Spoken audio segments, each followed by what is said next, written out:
Covering news where you live. This is 5 News. Thank you so much for joining us. We have the top headlines where you live. I'm Tiffany Lee. Let's get you caught up on what's going on around our area. Governor Sarah Huckabee Sanders has requested a 30-day extension for federal relief aid for tornado cleanup efforts.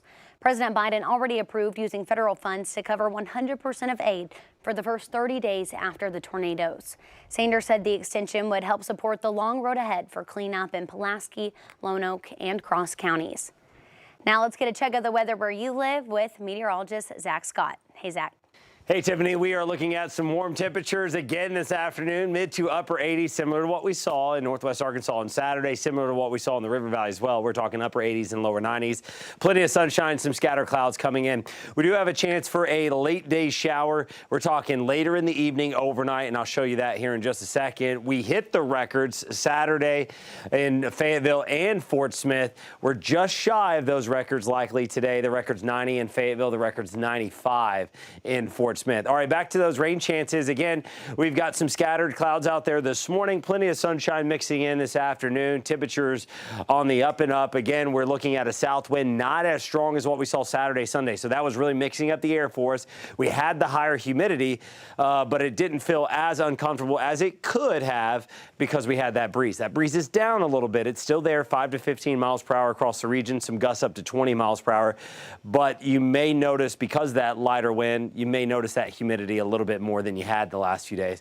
Again, as we get into the evening hours, we'll start out quiet. As we go through the evening, that front's getting a little bit closer to us, and we could start to see a few isolated showers try to get going. So rain chances don't start to come into play until this evening for Northwest Arkansas, and then they're just going to linger as we go through the overnight hours and into Tuesday, mainly for Northwest Arkansas, and then later in the day on Tuesday, we could see some of those showers start to spill out towards the south. You see some of those bright colors showing up. We'll have to watch those.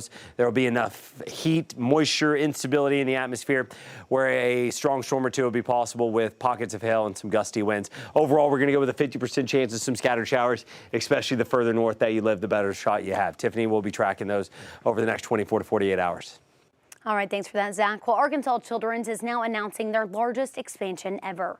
Hospital leaders say that they want to focus on delivering better access and improved on-campus experiences. They're set to construct new facilities and renovations over the next 8 years at Arkansas Children's Hospital in Little Rock and Arkansas Children's Northwest in Springdale. The total cost of the project is coming in at more than $300 million.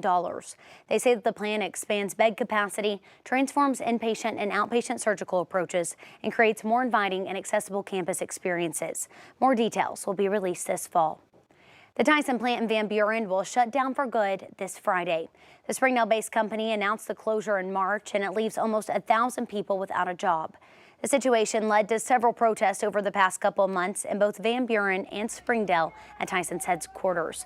Now, the demonstrators say that they don't feel like Tyson is getting workers a fair severance package after all the years that they've given to the company. And happening tonight is the 2023 Fallen Officers Candlelight Memorial. The event will be at 7 this evening at the Sebastian County Circuit Court building. Tonight will honor all of the fallen officers. And Tuesday kicks off Election Day for several special elections across our area. One of the big issues being decided this week is in Springdale. Voters will decide on a sales tax extension that will fund multiple city projects totaling more than $175 million. 5 News reporter Michael Wilson has more. It's no secret Northwest Arkansas is growing. And Springdale Mayor Doug Sprouse says with growth comes the need to improve the quality of life. This is the way larger cities address growth. You know, we bond for these projects. Tuesday, Springdale voters will decide whether to renew 4 city bonds. This is using our existing 2-cent sales tax, so there's no tax increase involved in this. Take a look at your screen for the breakdown. This is what the city is asking for.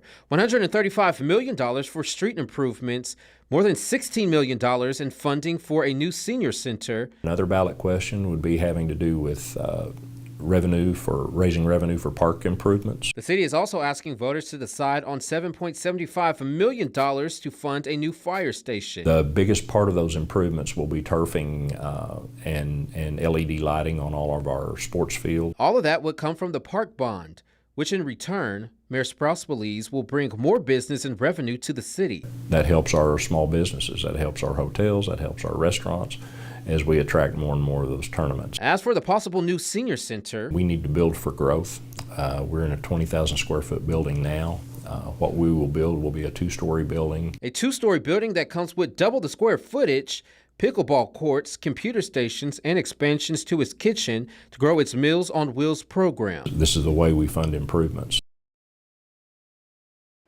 And continuing with our election coverage, voters in Fayetteville, Peabridge, and Siloam Springs will hold school board elections, while Taneytown voters will decide on an annual tax for the Taneytown Volunteer Fire Department. Meanwhile, property owners in the Beaver Lake area will vote on increasing membership dues for the Volunteer Fire Department. For more information on all of these elections, including sample ballots, you can head over to our website, 5newsonline.com. Well, those are some of your top headlines for today. We'll continue to follow the news all day. Catch up with us again this evening on your 5 News at 4, 5, 6, and 10. I'm Tiffany Lee. Have a great day.